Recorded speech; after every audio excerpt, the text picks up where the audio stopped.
difficulties in attribution mean that you don't have a clue what that actually is or was or was what happened. That is true, but I caution you on that. So I understand your logic and your reasoning, and it is a perfect illustration of the difficulties of attribution. That's why I was very careful in there to not say it was done by the Russian government. However, there could have been a multitude of explanations and reasons that that kind of attack occurred. But understand, though, too, attribution is not always impossible. Sometimes people actually claim that they engaged in a given military action. But you're right, historically, and I believe very strongly, if somebody really wants to hide their attribution, they can. There was a very interesting thing that happened at the United Nations. At the United Nations, the Russian delegation said to the United States delegation that they consider a cyber attack against the Russian homeland to be the equivalent of the use of WMD, and they will respond in kind. This was said at the UN. Notice the diplomatic ambiguity there.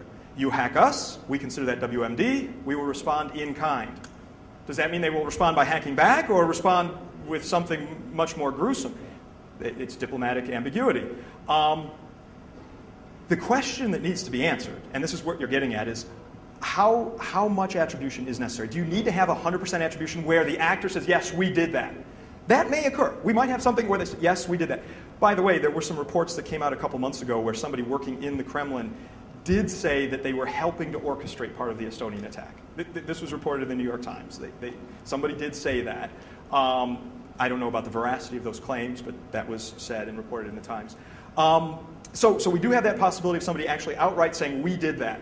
But short of that, there are debates going on now of somebody saying, unless we've got an admission of guilt, we can't respond in kind because of concerns of the ABC situation I brought up earlier.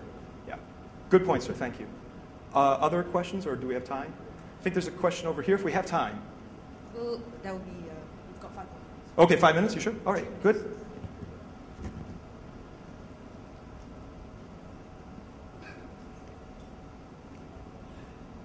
Morning. Yes, sir. Hello, sir. Okay, I was in the military. Yes. And we were trying to develop some defensive cyber warfare capability. Yeah. But we realized it's so complex. Yes, and the problems of asymmetry. Yeah. Yeah.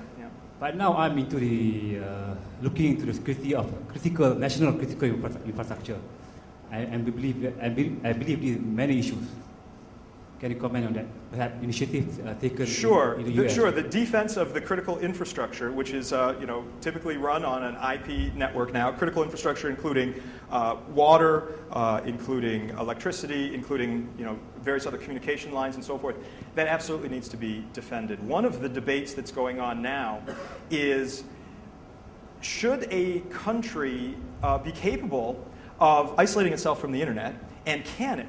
Right now, there is legislation proposed in the US. It's in the Senate right now. It hasn't been voted on. But it gives the president the power to disconnect individuals or companies or government agencies from the internet if there's a national security emergency. It's very controversial, very controversial. And theoretically, that power, as represented in total, could be used to isolate the US, or at least an attempt to isolate the US. This is a significant concern from a civil liberties perspective and so forth. But these kinds of capabilities are being discussed and being defined. Another example outside of the US is the situation that happened in Iran a couple of months ago with the disputed election. Iran tried to isolate itself from the net, but certain people set up anonymous remailers to Twitter feeds and so forth so that the country wasn't able to completely isolate itself. So there's this very healthy debate going on right now as to whether governments should have the ability to do this isolation in protecting their critical infrastructure versus a tyrannical regime, wherever it might be, trying to silence dissidents in a time of national security. It's a huge area of concern. But I think the ability to defend your critical infrastructure is essential for any modern government, modern country.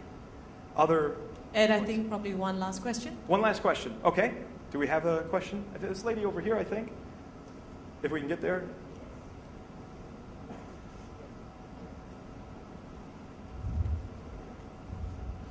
Hi.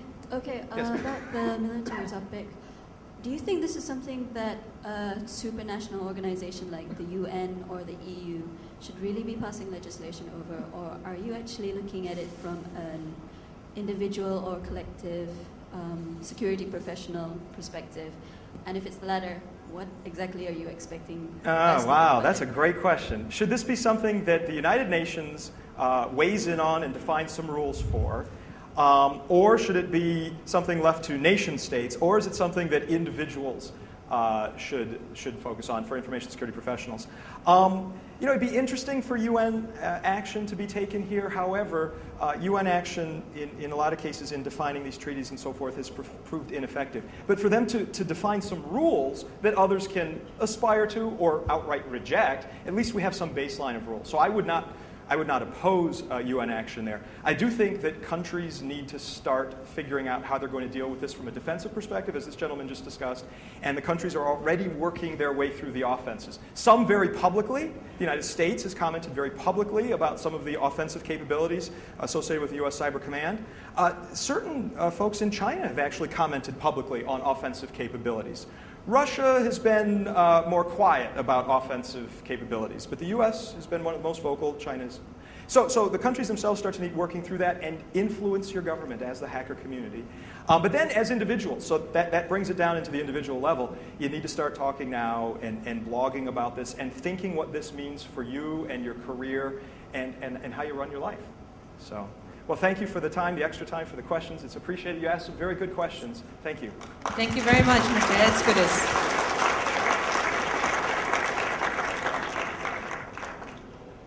Ladies and gentlemen, we will now set up the stage for our second keynote speaker this morning, and please allow us 5 minutes and we will kickstart thereafter. Thank you.